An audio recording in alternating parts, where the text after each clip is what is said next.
I'd been a hunter for most of my life leading up to this incident. The smell of the warm air and the beauty of nature always had me at ease. I never felt scared alone at night in the woods because I had seen everything there is to be scared of. I've seen bears the size of small cars, animals so vicious that they'll kill anything that moves. The one thing I was never scared of was deer. I'd heard the tales of skinwalkers and wendigos and pretty much anything in between. My uncle was an expert on tracking and hunting.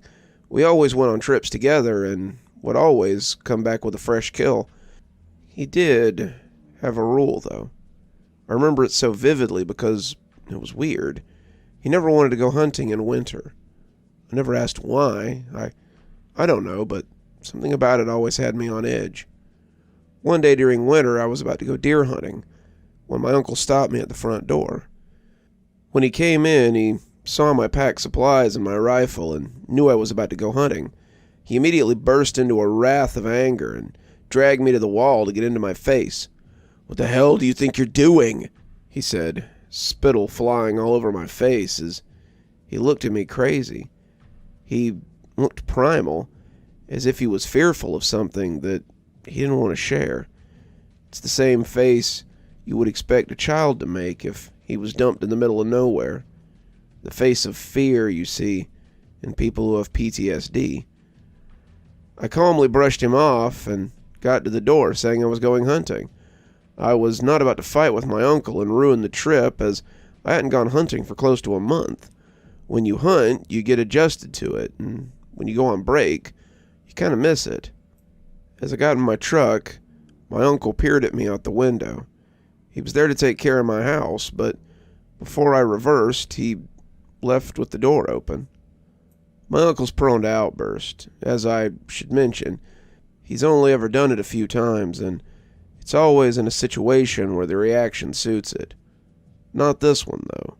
This one was bad, and I wondered what was so bad about hunting in the winter. The spot I'd planned was an isolated one. It was a very heavily forested area, which I hadn't been to before. I obviously had mapped the area out and brought essential survival tools in case the worst came, but I never thought I'd have to use it after all those years out in the woods. When I arrived, the crisp cold air immediately saturated me in discomfort. I quickly got another layer of clothes on before I started to walk to where I would set up camp for the night. The clearing I had chosen was a pretty tight one. There was a big tree in the center that stood tall above the rest. It was called the Forest Star, which suited it. Around the clearing, the forest was extremely dense. Almost no sun shone through the top. There was a small hunting tower north of the entrance of the clearing, so it was a direct walk from the camp. As I walked ahead, I noticed something. There were very small droplets of blood littering the ground. My first thought was that it must be from an injured animal or something, but the droplets were small and evenly placed. I shook the thought out of my head and made it to my setup as I started to pin my tent. When I was done, I checked my watch. It was about 5:30 p.m. I had about 2 hours for hunting before it was pitch black, so I made it to the tower. When I undid my rifle from the case, I heard scraping. Shaking it off, I took position and waited. As I stood there, time almost seemed to slow down. I was in a precise focus. I was ready for anything. I wasn't ready for what I saw, though. Out came two bucks that seemed injured. There were small droplets of blood coming from their eyes. As I focused in, I saw that it wasn't dried blood either. It was fresh, and it was oozing from their eyes. I was shocked. I'd never seen anything like it. Multiple scenarios ran through my head. Had a hunter shot both of them in the eye and managed not to kill them? But each scenario seemed more unlikely than the last. I took aim at the closest one and shot it. It stood there for a second, just not moving. Then they trotted off as if nothing had happened. Blood was running from the wound, so I'd obviously hit it, but it didn't seem scared or fazed. I decided that was enough and sort of jogged to my site. I was freaking out and decided that I'd cook dinner and go to bed early. When I got back to camp, I pulled out a tin of beans, grabbed a pot, and started a fire so I could cook them. As I cracked open a beer, the familiar sound of a branch snapping sounded off next to me. I brushed it off as I sat back to relax, thinking it was probably a small deer. I was thinking about the deer as I started to chalk it up to the fact that I must not have hit deep, and the deer was in shock. When I finished eating, I went to bed. I was shivering in the night cold, and I could hear my body shaking uncontrollably. As I dozed off after a brutal 2 hours of cold, I heard another snap. This time, it was a lot louder, though, like a bear. I immediately grabbed my rifle and got out of the tent. My fire was burning low, and in the distance, I saw 2 red lights. I walked towards them when my mind started to race. Something felt wrong. As I closed the distance, my guts were literally twisted. My mind was anxious, and I felt like I was about to break down. Then I realized what was wrong. Those weren't lights. They were 2 big, beady, solid red eyes. There were no pupils. They were just orbs hovering. I stood frozen in realization. I thought it was a big cat, but what emerged was much worse. Its fur was black, darker than the night around us. Its antlers grew twisted and uneven, but the worst part was it was crying blood. Deep red droplets were pelting down its unnatural face. I couldn't make a sound. I was frozen in fear. Then it made a sound like a baby crying. It was horrible. The sound of unnatural wails filled the cold air, making it worse. My body felt crumpled, so I finally broke out into a sprint. When I looked back, it was still there. It wasn't even breathing, but the sound of that baby crying wasn't fading. It was like a speaker was attached to my ear. When I made it to the camp, I rushed to pack my stuff. In a hurry, I ran, leaving the tent behind, and rushed onto my truck. As I fumbled with the keys, I saw that something was walking slowly towards me. That's when the whispering started. Terrible, faint voices echoed throughout the forest as my mind started to close. I felt my cerebral melting as I sat there in a kind of sleep paralysis. I found the strength to finally open the door and get in my car. I slammed it shut, and that thing was right at the window. I started to sob as I jammed the key in the ignition. My mind felt fried, and I swerved out of there. I didn't care if I hit anything. I just wanted to be away from that thing. Before I could properly back out, it stood on its legs, and it repeated a voice I recognized. You do not escape this. The forests are mine. It was my grandpa's voice. He died when I was 6, and I never knew any of the details. The thing then made a howl, a terrible shrieking howl that hurt my entire body. As it did so, I heard scampering as more of those things came out. They had blood running from their eyes as well. The baby cries started again, and that's when I finally drove out of that place. When I raced home, I immediately barged into my door. My shoulder ached, but I didn't care. I shoved the door and locked it and ran into the kitchen.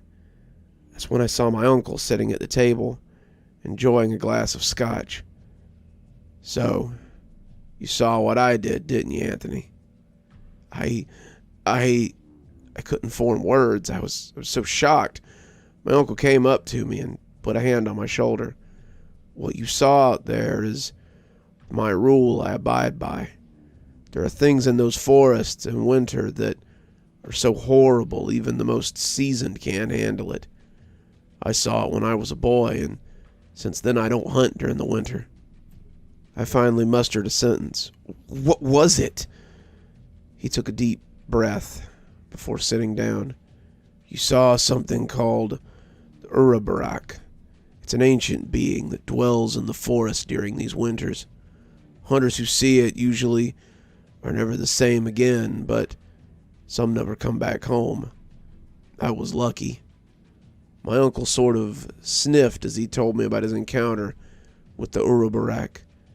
When I was 23, my father and I went out into the woods on a very cold winter to hunt. Our family was struggling, so we didn't have much food. When we were hunting, my dad called out to me, but before I could even get to him, I heard him yell out before he went silent. I never saw him again, but what stood there was worse than the loss of my own. A deer with red eyes, black fur, and twisted antlers stood there. Blood ran from its eyes. Then it started to cry like a baby.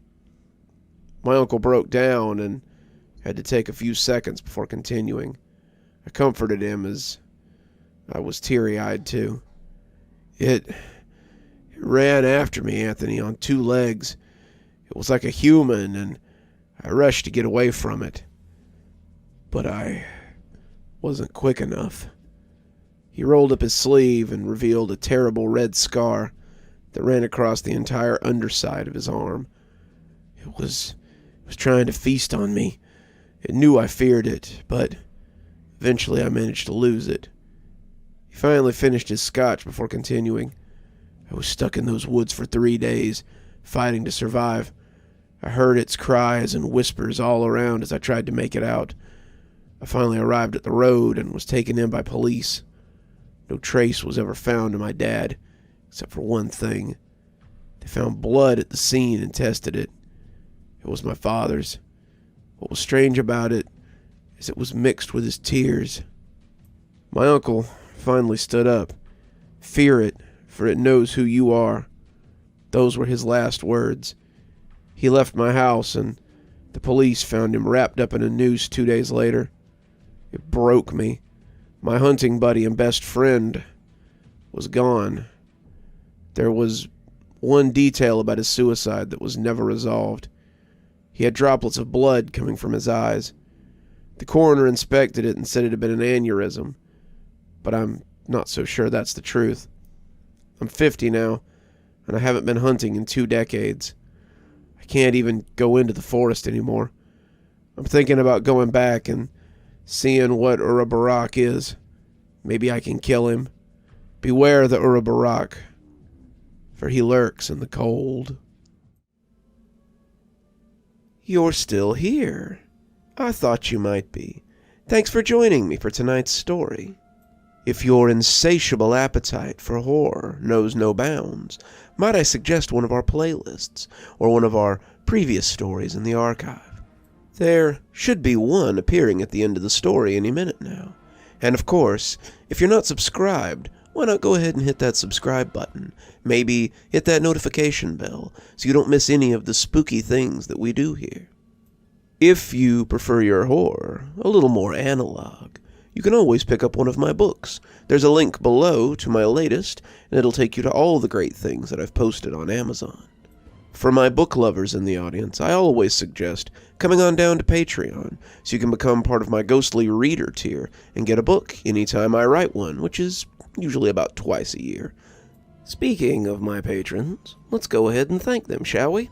Thanks to Unicorn Hollow for being our spooky ghost contributor. Thanks to Janet and Lady Vengeance for being our spooky skeleton tier contributors. Thanks to Hi Stacy, Winter, Xaronan, Emily Coltsfoot, Stephanie Carrington, Marianne Schuler, Tyler Parker, and Jennifer Damron for being our ghostly reader tier contributors. Thanks, everyone. We just couldn't do the show without you. If you think you might like to support the show in a more monetary fashion, come on down to Patreon. I have many tiers. I'm sure you'll find one that suits you best. I always recommend the Ghostly Reader tier, since you get a signed book anytime I write one on your doorstep. But I have many tiers, and again, I'm sure you'll find one to suit you. And as always, thanks for stopping by. Dr. Plague, signing off. Have a wonderful evening.